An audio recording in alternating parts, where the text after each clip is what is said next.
할렐루야, 아침 묵상 시작하겠습니다. 나는 전능하신 아버지 하나님, 천지의 창조주를 믿습니다. 나는 그의 유일하신 아들, 우리 주 예수 그리스도를 믿습니다. 그는 성령으로 잉태되어 동정녀 마리아에게서 나시고 본디오 빌라도에게 고난을 받아 십자가에 못 박혀 죽으시고 장사된 지 사흘 만에 죽은 자 가운데서 다시 살아나셨으며 하늘에 오르시어 전능하신 아버지 하나님 우편에 앉아 계시다가 거기로부터 살아있는 자와 죽은 자를 심판하러 오십니다. 나는 성령을 믿으며 거룩한 공교회와 성도의 교제와 죄를 용서받는 것과 몸의 부활과 영생을 믿습니다. 아멘. 우리 오늘 함께 부를 찬송가는 96장입니다. 예수님은 누구신가? 우리 96장 함께 찬양을 했습니다. 예수님은 누구신가? 우는 자의 위로와 없는 자의 풍성이며 전한 자의 높음과 잡힌 자의 노임되고 우리 기쁨 되시네. 예수님은 누구신가? 약한 자의 강함과 눈먼 자의 빛이시며 병든 자의 고침과 죽은 자의 부활되고 우리 생명 되시네. 예수님은 누구신가? 주한 자의 정함과 죽을 자의 생명이며 죄인들의 중보와 멸망자의 구원되고 우리 평화 되시네. 예수님은 누구신가? 온 교회의 머리와 온 세상의 구주시며 모든 왕의 왕이요 심판하실 주님 되고 우리 영광 되시네. 아멘. 우리 오늘 하나님께서 주시는 잠언의 말씀, 잠언의 말씀 14장 15절에서 24절까지의 말씀입니다. 14장이 세 단락으로 나누어지는데 오늘은 두 번째 단락 15절부터 24절까지 말씀을 한 목소리로 읽도록 하겠습니다. 어리석은 자는 온갖 말을 믿으나 슬기로운 자는 자기의 행동을 삼가느니라.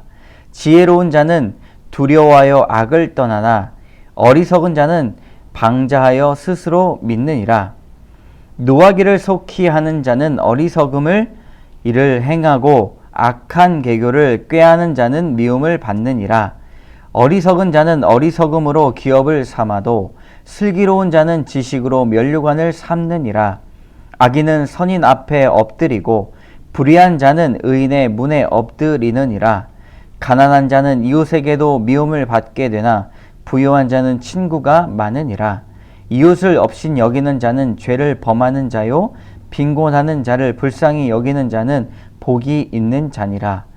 악을 도모하는 자는 잘못 가는 것이 아니냐. 선을 도모하는 자에게는 인자와 진리가 있느니라. 모든 수고에는 이익이 있어도 입술의 말은 궁핍을 이룰 뿐이니라. 지혜로운 자의 재물은 그의 면류관이요 미련한 자의 소유는 다만 미련한 것이니라. 진실한 증인은 사람의 생명을 구원하여도 거짓말을 뱉는 사람은 속이느니라. 아멘. 24절까지인데 25절까지 읽었네요. 자, 오늘 15절부터 한번 보도록 하겠습니다. 성경에서 말하는 지혜는 분별력입니다. 지혜자는 내게 주어진 상황을 어떻게 나누어서 종류에 따라 판단을 할 수 있는가, 이것이 지혜자의 속성이라고 성경은 말하고 있습니다. 성경은 분별력을 갖추었을 때 무엇이라고 말하는가? 바로 성인이 되었다. 영적인 성장을 이루었다라고 말합니다. 스스로 그 일을 책임할 수 있는가? 법적으로 연령이 차고 몸짓은 커졌어도 스스로 분별할 수 없다면 어린아이에 머문다라고 말을 하고 있죠. 그래서 어리석다라는 말에 어린아이와 같다라는 말이 포함되어 있는 것입니다. 분별력을 갖추는 것이 영적인 성장의 척도라고 볼 수가 있습니다. 아무리 오랜 세월 성경을 읽고 교회를 다녔어도 온전히 분별할 수 없다면 아직까지 영적인 어린아이에 머물고 있다고 생각할 수밖에 없죠. 오늘은 어떤 분별력을 말하고 있는지 말씀을 묵상해 보도록 하겠습니다. 15절의 말씀입니다. 어리석은 자는 온갖 말을 믿으나 슬기로운 자는 자기의 행동을 삼가느니라. 어리석은 자는 온갖 말을 다 귀에 담아냅니다. 주워 담죠. 자신의 생각보다 주변의 말들을 더 잘 듣고 그리고 온전히 따라서 그 사람에게 배워야 될 스승의 말은 듣지 아니하고 온갖 세상의 그런 다른 말들을 많이 듣습니다. 그래서 생각 없이 다른 사람에게 주워 들은 말, 필요 없는 말을 괜히 마음 쓰고 상처를 받습니다. 그래서 시간을 낭비하죠. 그런데 슬기로운 자는 어떻습니까? 다른 사람들의 말을 잘 걸러냅니다. 들어야 할 말 그리고 흘러서 들어야 될 말을 잘 구분을 합니다. 또한 오늘 슬기로운 자는 자기의 행동을 삼가느니라. 이 말씀이 무엇입니까? 내 귀에 들어야 할 말들을 잘 분별하는 것 그 이상으로 내가 하는 행동도 잘 분별한다는 것이죠. 슬기로운 자는 자기의 행동을 삼간다 라고 말씀하고 있습니다. 이것이 바로 분별력인데 16절에 분별력이 더욱더 구체적으로 나옵니다. 16절의 말씀, 지혜로운 자는 두려워하여 악을 떠나나 어리석은 자는 방자하여 스스로 믿느니라. 16절에 그 분별력은 악을 떠나는데 매우 적극적입니다. 어리석은 자는 방자하여 라고 이렇게 말씀하고 있는데요. 방자하다는 말씀이 무엇입니까? 흥분하다, 들뜨다 라는 말을 가지고 있는 것입니다. 자신의 권력이나 주목을 믿고 날뛰는 모습을 그려내고 있는데요. 되는 대로 사는 모습이라고 볼 수가 있습니다. 우리의 주권자는 하나님이 되셔야 됩니다. 내가 되는 것이 아니라 내 스스로 판단하는 것이 아니라 하나님이 판단하시도록 우리가 내어 맡겨야 하는 것이죠. 그렇지 않으면 들떠서 있는 인생 그리고 되는 대로 사는 인생이 되고 맙니다. 17절의 말씀 같이 읽어보겠습니다. 노하기를 속히 하는 자는 어리석은 일을 행하고 악한 계교를 꾀하는 자는 미움을 받느니라. 노하기를 속히 하는 자는 어떤 사람인가? 화를 잘 내는 사람을 말합니다. 그리고 자신의 감정을 다스리지 못하는 사람을 말합니다. 요즘에 잘 보면 이런 사람들이 너무나 많이 있습니다. 과민 반응하고 성격 장애로 다른 사람들과 사회성에서 문제가 생기고 그리고 자기 자신을 컨트롤할 수 없어서 그 분노로 인해 쓰러지기까지 하는 사람들이 너무나 많이 있는 것이 사실이죠. 이렇다 보니 그런 사람들은 그것으로 끝나는 것이 아니라 일을 그르칠 때가 많이 있습니다. 관계가 틀어지고 친했던 사람들조차도 평생토록 다시 한번 볼 수 없는 관계로 변하게 되는 것을 우리는 볼 수 있습니다. 여러분, 분별력은 우리의 성품을 다스릴 때도 필요하다는 것을 오늘 지혜서가 말씀하고 있습니다.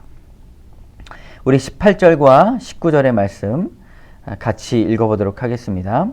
어리석은 자는 어리석음으로 기업을 삼아도 슬기로운 자는 지식으로 면류관을 삼느니라. 악인은 선인 앞에 엎드리고 불의한 자는 의인의 문에 엎드리느니라.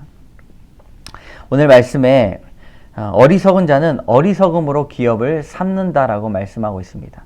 그러므로 우리가 무엇인가 행동을 할 때 그것을 재산을 삼는 것, 또 재료를 삼는 것이 어리석음이다라고 말을 하고 있는 것이죠.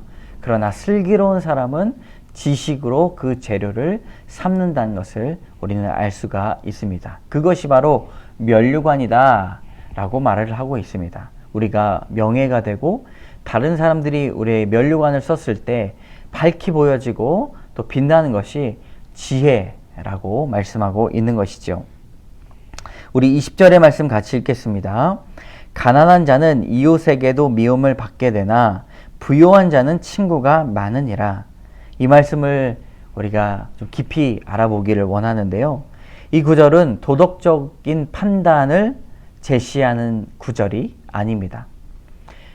하나님을 경외하는 것이 지식의 근본이다 라고 이야기하는 것이 아니라 오늘 말씀은 세상에서 일어나는 일을 우리에게 지혜로서 담아내고 있는 것이죠.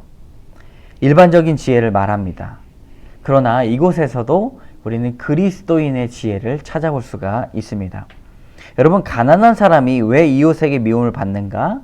맨날 도움을 구하고 다니면 그렇게 된다는 것이죠. 도움이 필요한 사람이 도움을 구하는 것은 마땅한 일이지만 이런 일들이 반복이 되면 도움을 주는 사람들에게 큰 부담이 됩니다. 그래서 이런 경우에는 공적인 기관인 국가 그리고 교회에서 가난한 사람을 도와주는 것이 마땅합니다. 그런데 9절 끝에 부요한 자는 친구가 많다라고 말씀하고 있습니다.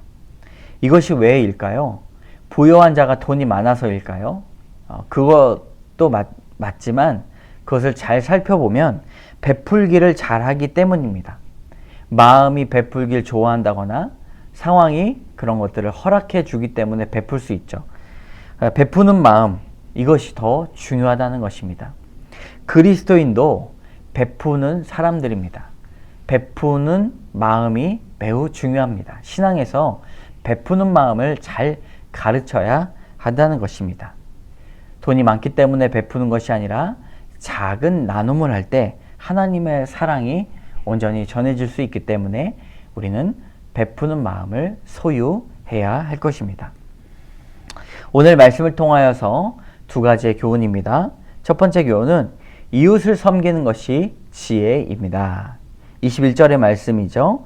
이웃을 업신 여기는 자는 죄를 범하는 자요 빈곤한 자를 불쌍히 여기는 자는 복이 있는 자니라. 여러분, 여기에 뭐라고 말씀하고 있습니까? 이웃을 업신 여기는 것이 잘못됐다라고 끝나는 것이 아니라 죄다라고 이야기를 합니다. 그러므로 이웃을 업신 여기면 하나님에게 대적하는 것이다라는 것이죠. 이웃을 업신 여긴다라는 말의 뜻은 없는 취급을 하다라는 뜻입니다.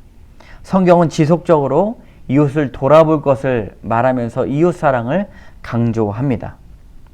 이웃이라고 하는 것은 불특정 다수를 돕는 것들에서 우리는 벗어나서 내가 늘 기도하고 내가 늘 불쌍히 여기면서 긍휼히 여기는 사람에게까지 우리의 도움을 드려야 됩니다. 왜냐하면 불특정 다수라고 이야기하면 내가 책임감을 느끼지 않을 수가 있어요. 이웃을 사랑하십시오. 이웃을 섬겨야 됩니다. 라고 이야기하면 우리의 이웃이 누구에게 있는지 잘 모를 수가 있다는 것입니다. 그래서 교회 나오지만 좀 재산이 없거나 아니면 여러 가지 마음의 상처가 있는 사람들에게 우리가 긍휼히 여기고 도움의 손을 펼쳐야 되는 것이죠. 잠언은 이웃사랑을 하는 것이 지혜자의 참된 모습이라고 말을 하고 있습니다. 우리 두 번째 교훈은 다루는 자의 힘입니다. 24절의 말씀, 지혜로운 자의 재물은 그의 면류관이요 미련한 자의 소유는 다만 미련한 것이니라.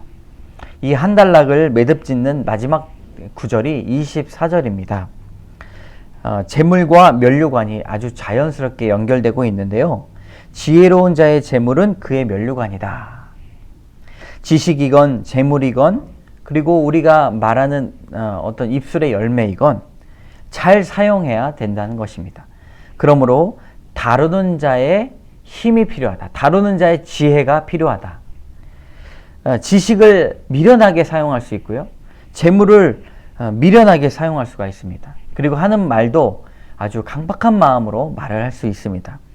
그러나 기술의 문제, 재료의 문제가 아니라 장비의 문제가 아니라 다루는 사람의 문제라 이렇게 성경은 말하고 있습니다. 그렇기 때문에 우리가 지혜를 소유하고 있어야 됩니다. 지혜를 소유하는 사람에게 그것들을 잘 사용할 수 있는 하나님의 마음과 성품이 오기 때문입니다. 여러분, 우리가 다루는 자의 능력을 달라고 하나님 앞에 기도합시다. 함께 기도하겠습니다. 참 좋으신 하나님, 감사합니다.